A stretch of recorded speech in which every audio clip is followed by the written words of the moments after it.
Alright, serial killer burns his ninth victim alive. Let's not even waste no time. Let's get to it. Come on.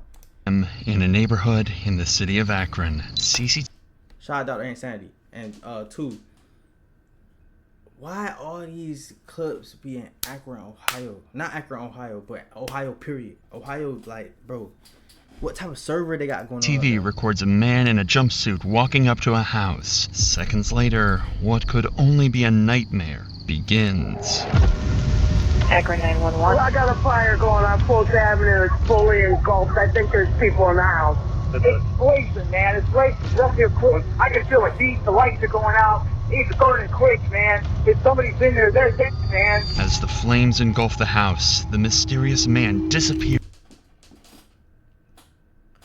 Bro, first of all, In there, they're dead, man. As the flames with that build and that structure, you shouldn't be doing no crimes, period. engulf the house, You're getting caught. the mysterious man disappears into the night, That's somebody up leaving there. a trail of blood behind him. Oh, my God. Hurry, Bro. hurry, please. Oh, Jesus. The whole Where's house that is on family, fire. As authorities were called to investigate, they had no idea what they were stepping into. This would only be the beginning of a series of fatal fires set by a vicious, cold-blooded killer, and detectives would soon find themselves racing against the clock as a serial arsonist hunts for his next victims. This was a hobby of his. Ninth victim. I just realized the title. Ninth victim?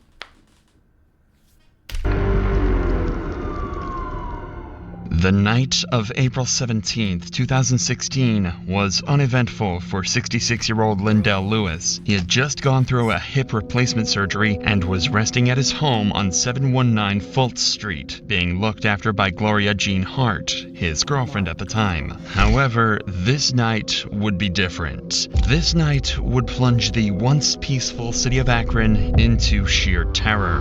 In the early hours of April 18th, close to 3:33 a.m., CCTV footage captured a man walking in the direction that led directly to Lindell's house. And moments later, tragedy would strike the house of Lindell Lewis. Because he was in a hurry to escape, this first attempt at setting the house on fire had failed. Hey, it's not funny, bro. But like, bro, there's no way. Ninth? This had to be between like a couple days stretch. There's no way he did this in the span of like 2 months and y'all didn't catch him. I'm sorry. There's no way. There's no And the way. flames died out, prompting the arsonist to make a return for a second time to make sure he finished the job. At around 3:40 a.m. and approximately 3 minutes after this second round of dousing the house with what appears to be gasoline, a raging fire would swallow up the entirety of Lindell's house. This was an early Monday morning and most people in Lane Worcester neighborhood were asleep preparing for work. No one would have been awake to see who this masked arsonist was. More importantly, whoever this was well aware of Lindell's hip surgery as it had made him wheelchair-ridden and unable to move. This meant that the fire was started knowing that he would never be able to escape. And soon enough, 911 calls would begin pouring in as the fire raged on. Akron 911. This is 725. It's next door. I can feel it. The lights are going out. It's burning quick, man. If somebody's in there, they're dead, man. Get up there real quick. Hey, they're on their way right now. Presumably, Lindell and his girlfriend were sleeping in their bedroom on the upper floor of the house when the fire initially began. Since the masked arsonist ensured that the fire spread from the ground floor, this meant that by the time they woke up because of the heat and crackling of the fire, they had no escape, especially because Lindell was unable to move by himself. Gloria most likely helped Lindell move from the bed, and the couple retreated to their bedroom in an attempt to get as far away as possible. But all this did was delay the inevitable. As firefighters and EMS arrived at the scene, the elderly couple was heard screaming for help from inside their bathroom. Even with desperate attempts to save them, it was far too late.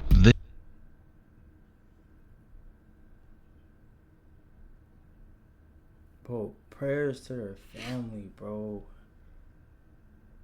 What? Bro, that has to be one of the worst ways. That has to be one of the worst ways to go out, bro. That has to be one of the worst ways to go out, bro. Like that and like drowning. That has to be one of the worst ways to go out. Burning alive, bro. You know how long that takes? Bro. This gasoline fire was far too violent and the smoke was far too thick. Gloria Jean Hart and Lindell Lewis were pronounced dead by the time they were discovered. And she didn't even leave his side. Because she's good. He couldn't walk. He couldn't really move. But she stayed there. She could have hopped out. She could have hopped through the window. Honestly, she could have pushed him out the window, but nah, because fires was on the floor and stuff. So nah. But still though, she still stayed though, and that's crazy, bro.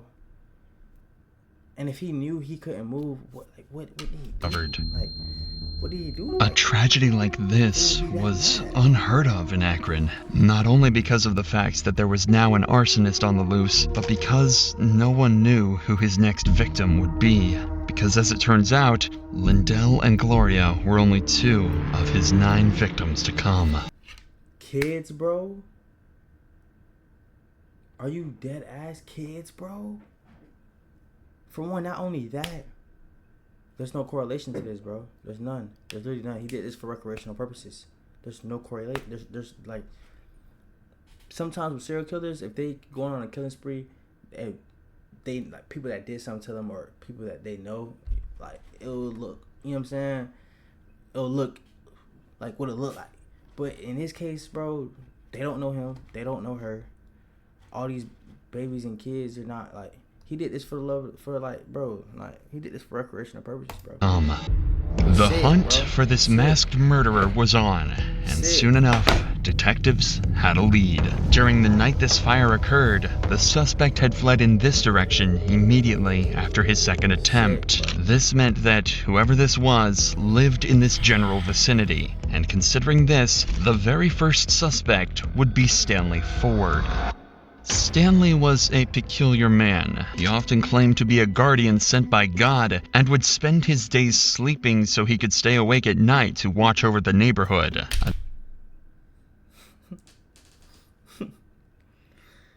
Bro, them people like that be the type to try to use God against you and manipulate the hell out of you, bro. Like, just because someone say they got this, God that, don't mean they all glitters and rainbows. Additionally, Stanley was also Lindell's neighbor, and well, of course, no rainbows, but the two had spent many years living next to each other. This is why officers were certain that Stanley would react with sorrow when informed of Lindell's death. But when a call was made telling him of the tragedy, something was off. I was calling to follow up with you about the fire across the street. You know, because of the tumultuous history that you and the people in Lindell's house had, everybody is thinking you, right? No, Tanisha, listen to me once again. I do not mess with these people up here.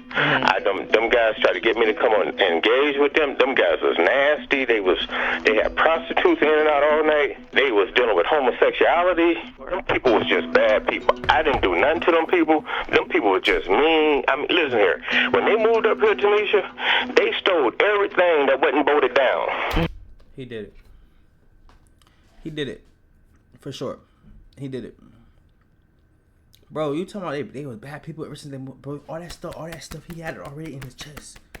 And now he's getting it out.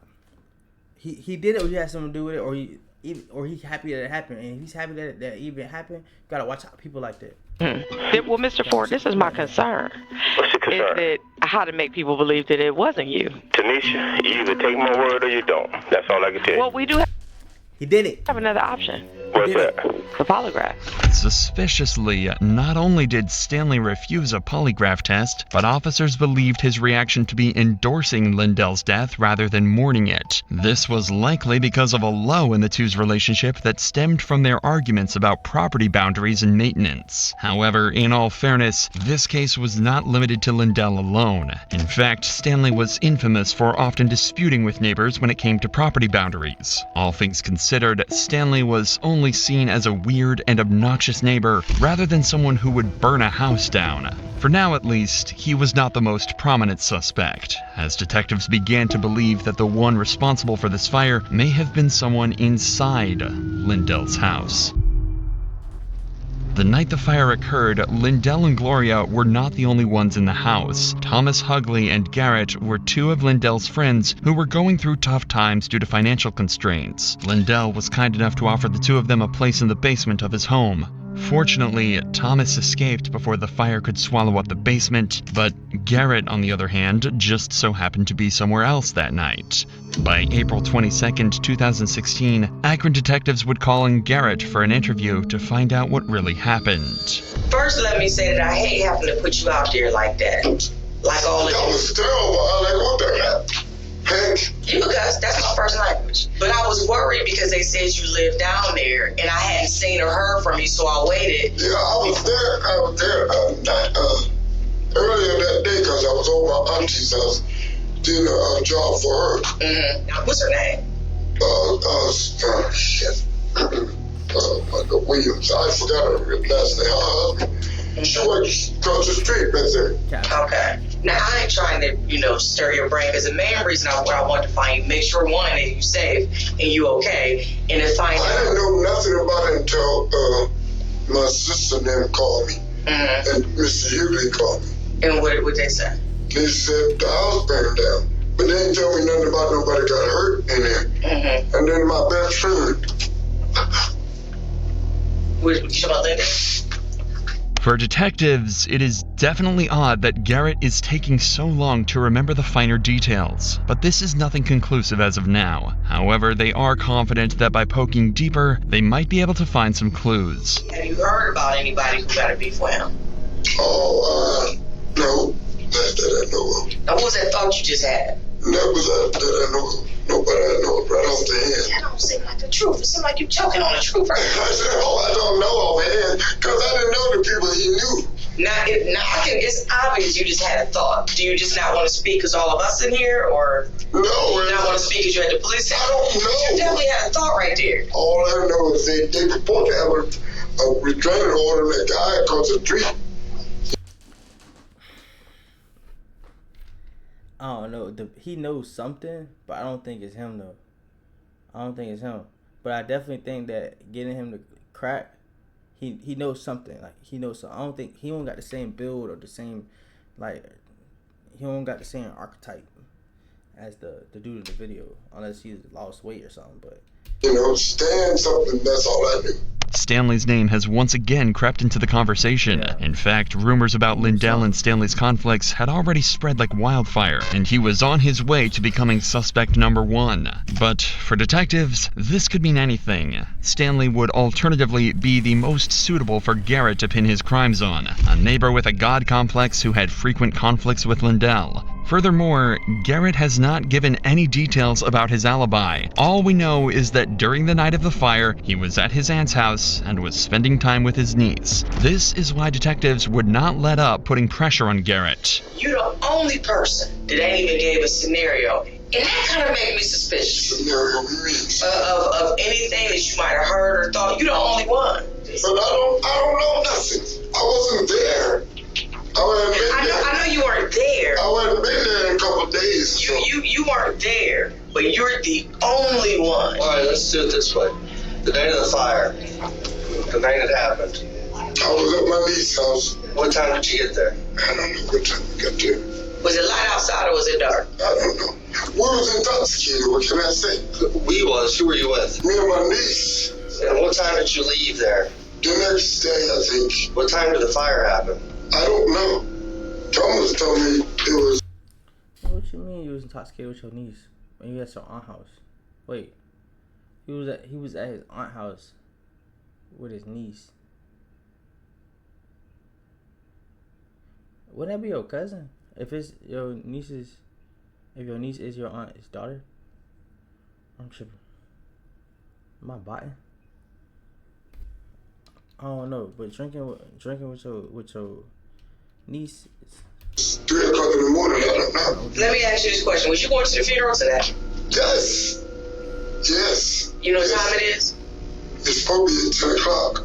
That's what they say. I'm gonna say this. I'm just gonna go on straight with you. But the gut feeling I got is that you have some names swirling in your head. You just don't want to give them because you don't want to get them. I don't know them. Right. I don't know them people. You might not socialize with them people. We need your help. We're asking for your help. I know, I understand that. I just don't really know much, man. He knows something. He must have been told, hey, I'm about to do this, that X, Y, and Z this night. Go, or like don't be home or something. He knows something. But man, they protected me when I was on the football field. I had to be tackled, and they made it happen for me. They say, we ain't gonna get tackled. Oh my God. It was good times. For detectives, this was perplexing. A suspect that was willing to cry for his dead friend and housemate, yet had no solid story for where he was on that day, created a contradicting situation. No matter what, detectives cannot be certain that Garrett is the arsonist, so they would slowly push him towards a polygraph test, claiming it's the only way to prove his innocence. Let's see if we can get Sergeant Butler to come in and schedule a polygraph. Okay. I'll call you and schedule. No, it's his schedule. We got a polygraph It's his operator schedule. here. We're going to bring him in here and he's going to schedule with you. Set up an appointment. It was a let me go home. I'll go ahead and call you. I'll call you. Let's do it like that. I'll call you. I'll schedule it. That boy's not gonna schedule nothing, man. Oh my God. This is nuts. I'm about to have a fucking heart attack, man. Listen, man. We're trying to help here. We're not. I will. If I can help you, I will. I swear to God, I will.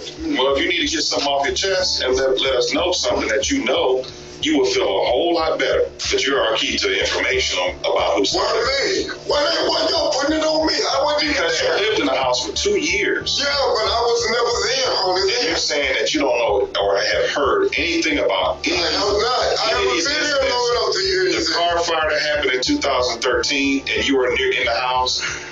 You have no clue of who may have started. You're saying nobody gave any names. No scenarios, no theories, no nothing.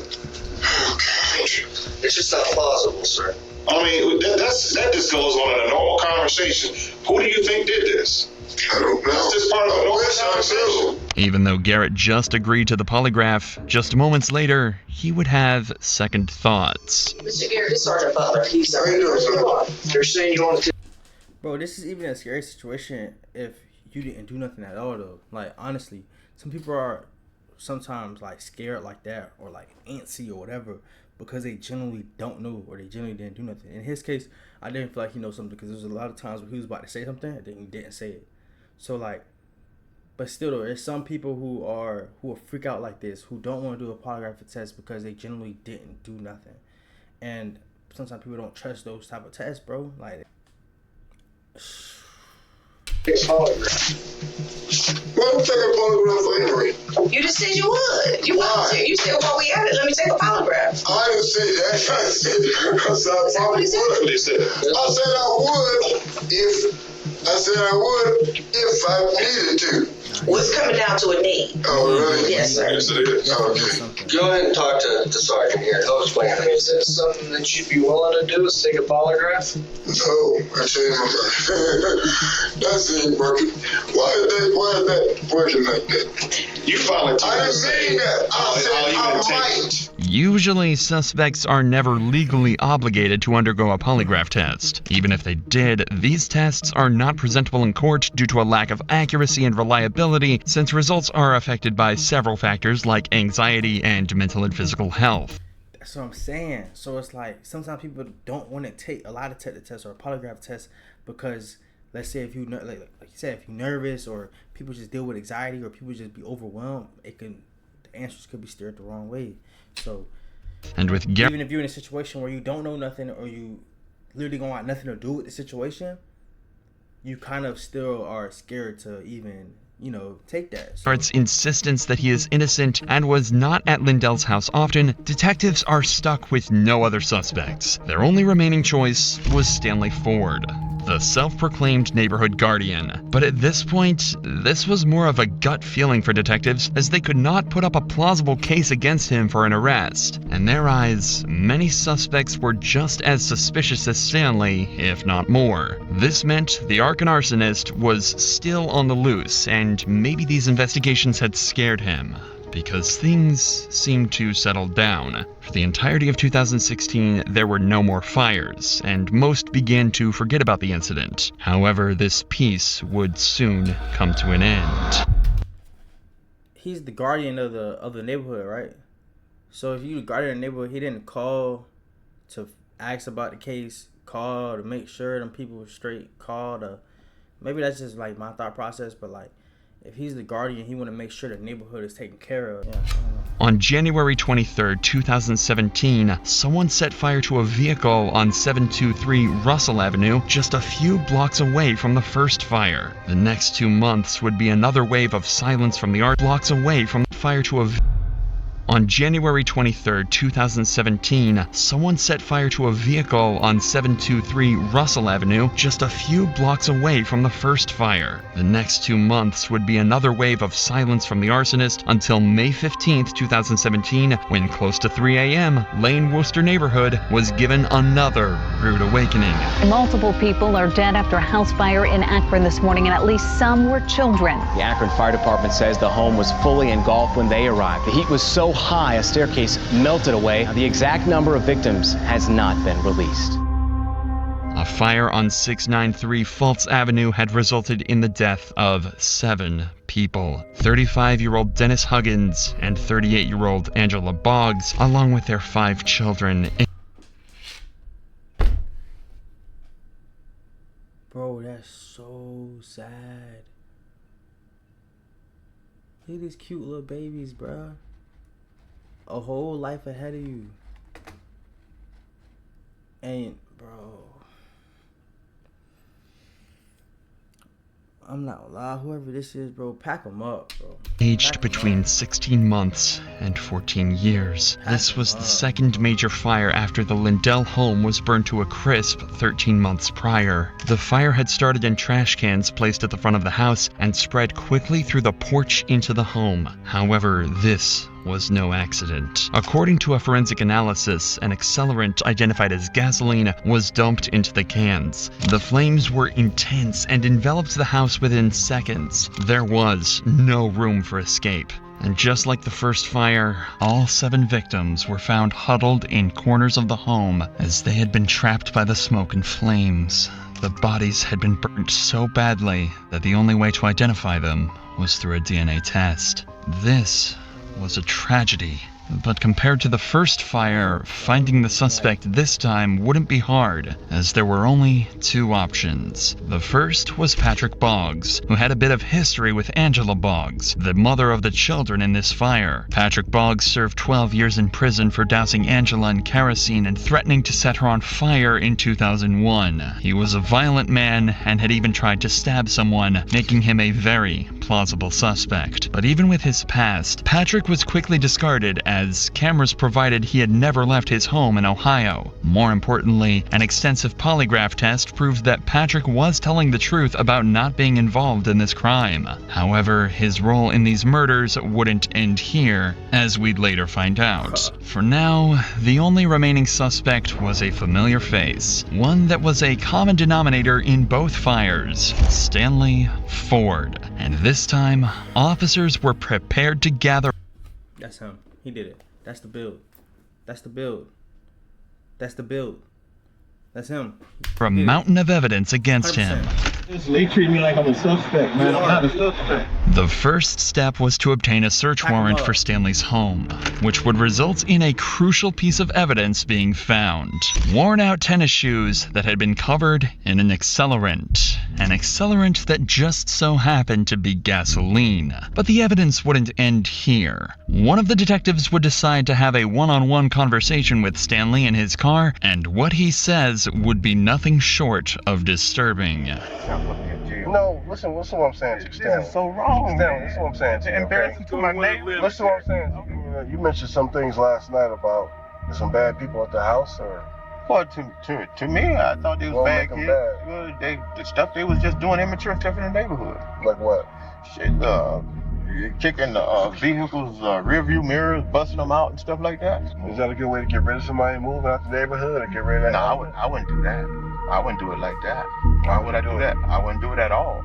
I ain't gonna set somebody on fire just to get them out of the neighborhood. That ain't godly, like, man.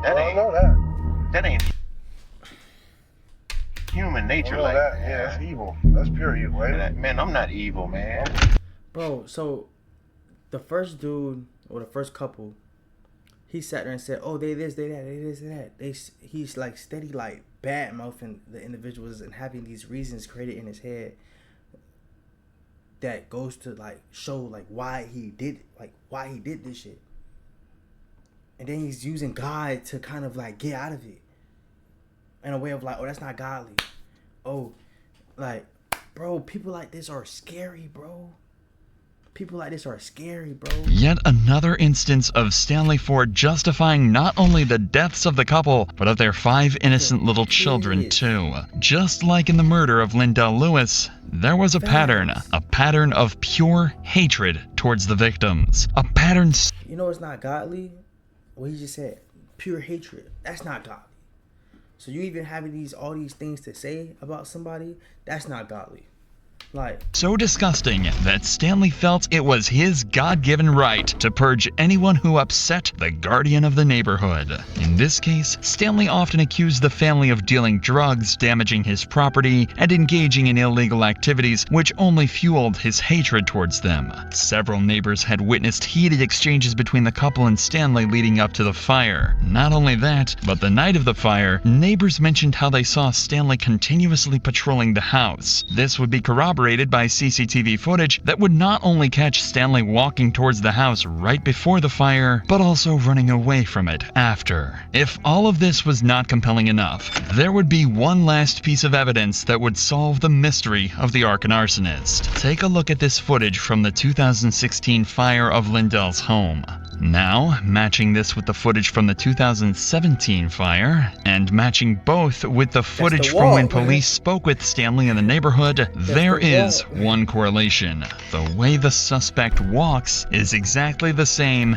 That's the walk. I told y'all, the way he walked, bro, the way he walked, like that's very unique. His build is very unique. Like you're gonna get caught. The fact that it took them 13 months to even realize this is a problem, bro. It's like you should have been picked up on that immediately. Like I would have started telling everyone to get out the house and walk in a straight line, or just walk down the hill, or down the curb. Anyone with a similar walk, pack them up. As Stanley's stride. Without a doubt, Stanley was the one responsible for the cold-blooded murders of 9 people. Officers were now certain of this, and soon enough, Stanley was called in for an interview to be confronted with his sick crimes. We want to talk to you. I want you to be honest with me. Okay. I've been honest. Let's talk about the day in question. Let's go back to the fire. Yeah. What about it? Okay. What can you tell us about the fire? I don't have no knowledge of that. So what's the point? You know, sometimes I explain to them, I exercise, I get Charlie horses. Right. Sometimes I walk the street and back. You know what I mean? Something like that. But I didn't do that fire, man. In the face of these denials, detectives decide that enough is enough. No matter what, they need a confession out of Stanley, and the best way to do that is to show him all the evidence that points towards him being the arsonist. As you running back to the house. Mm-hmm. At the time of the fire. Okay. Right. We got you running to the house. You're not asleep. You weren't. You're on the camera, Stanley. I wouldn't know no camera running from the fire. Stanley, you're on the camera running from a fire? We got you. I didn't run from no fire. Stanley, listen. Yeah. It's time to come. It's time to man, listen. Yeah. We know the answers, okay? Right. Okay. But I wasn't running from no fire. Okay, you walk. You're. Hey, folks be lying.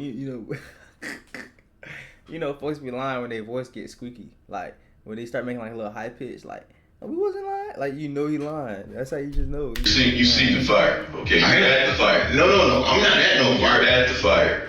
I'm at a fire? Yeah, you're at the fire. I'm at the fire. Yes, you're at the fire, bro. They're gonna pack you up. Yes, you at the fire. Yeah.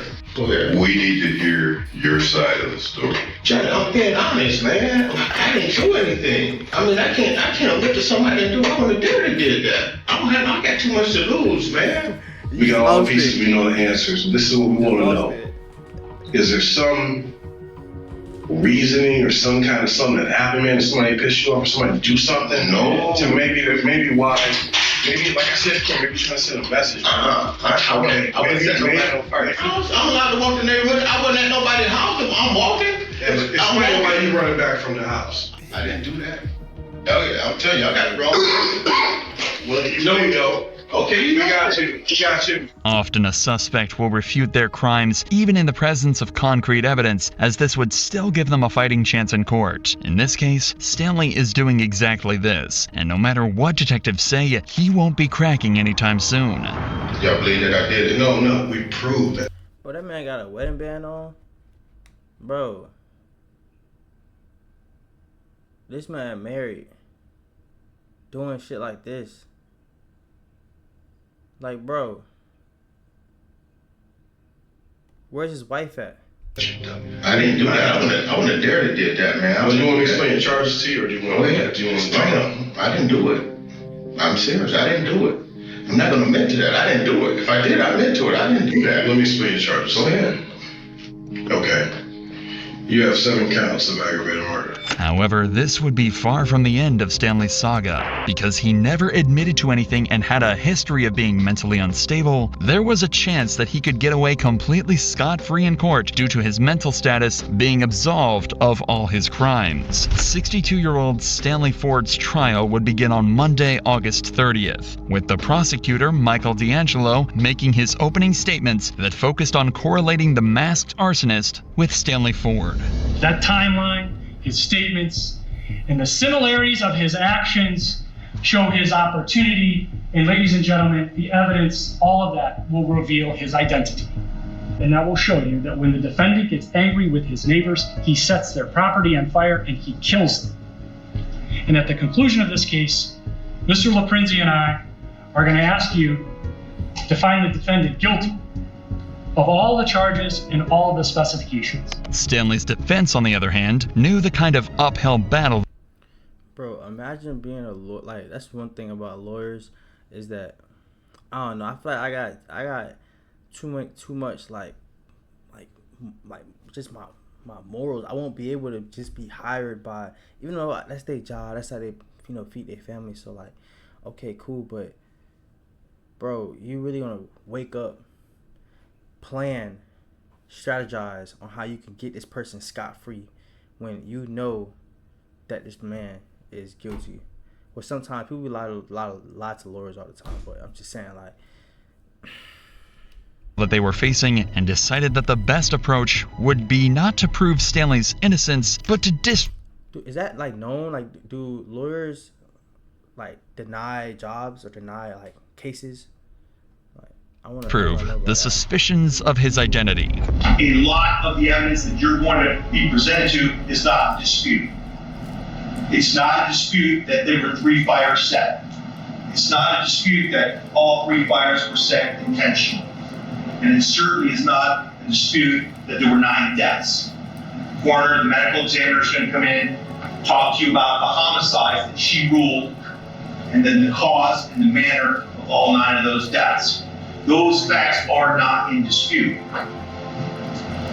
But again, as defense, we told you, and you know that the state of Ohio has the burden of proof. Prove each and every element. Defense has the burden to prove nothing.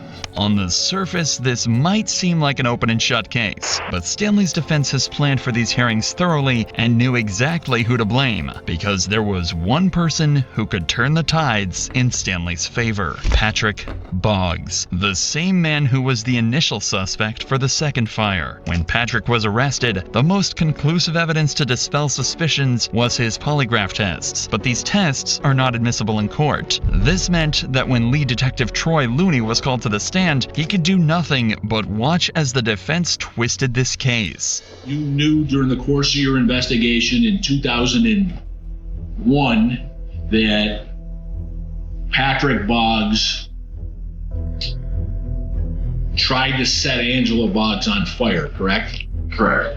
Also beat her up, correct? Correct. He believed she was cheating on him with a black man, correct? Correct. That piqued your interest in this case too because of who Angela Boggs was now dating, fair? That's correct. This line of questioning puts the prosecution in a tough spot, as Detective Troy could not immediately dispel the doubts of Patrick being the suspect using the results of the polygraph test. However, the defense would not lose momentum on this win. They would play their final trump card, bringing in Patrick Boggs himself as a witness. And at this time, do you choose to testify? I choose plead the fifth, and not testify at all. So you're choosing to invoke your Fifth Amendment right against self-incrimination, is that correct? Yes, ma'am. With him pleading the fifth, the defense's case became much stronger because for the jury, a suspect refusing to answer questions meant that he did not want to incriminate himself in a crime that he may have been involved in, thus shifting some of the blame off of Stanley. Fortunately, there was one silver lining. Bro, there's no winning in this though. Like, if you actually not guilty and you feel like you don't want to talk, they say you're potentially guilty. But then if you do talk and you're actually not guilty, you could still kind of incriminate yourself. Even though you're not guilty and you didn't do it, you can still say something that can be used against you in the court of law. Even if there's no evidence, if they get, like, you say something the wrong way, they could pinpoint that on you because you said it. So, like, there's no... A major step of the defense's plan was to use Stanley's extreme beliefs to drive the case towards an evaluation of his mental health. Unluckily for them, if Stanley didn't hesitate to murder 9 people, he wouldn't hesitate to fight his own defense team and admit in front of the jury that he had no mental issues. I commit a crime to be put to deal with all these companies and these different psychologists and psychiatrists and stuff. Is that making any sense, you know? But I gotta tell you, it's incumbent upon you to cooperate with Dr. Karpowicz. I'm not saying a doctor, Your Honor. I'm done with it. I'm not saying no more doctor. At this point, the only thing left to do was for the jury to come to a decision. However, even with every single one of the defense's attempts to save Stanley, the decision would come out to be in favor of the prosecution due to the overwhelming evidence they had. The similar walks of the suspect, recordings of Stanley expressing his hate towards his neighbors, and Stanley running back to his home after the second fire. One verdict, one aggravated murder regarding Angela Boggs. We, the jury, being duly paneled and sworn and affirmed to well and truly try and do deliverance make between the state of Ohio and the defendant Stanley O. Ford, do find the defendant guilty of the offense of aggravated murder, a charge in the indictment, on or about the 15th day of May 2017. But even though he was found guilty of the fires, jurors were yet to conclude their decision about Stanley's punishment. This is when the defense decided to move forward with Plan B, do anything to save Stanley from the death penalty. There were a total of 12 jurors, and a unanimous vote was needed to give Stanley the death penalty. Even if one of them disagreed, he would be given a life sentence instead. And on the 12th day of his trial, only 11 of the 12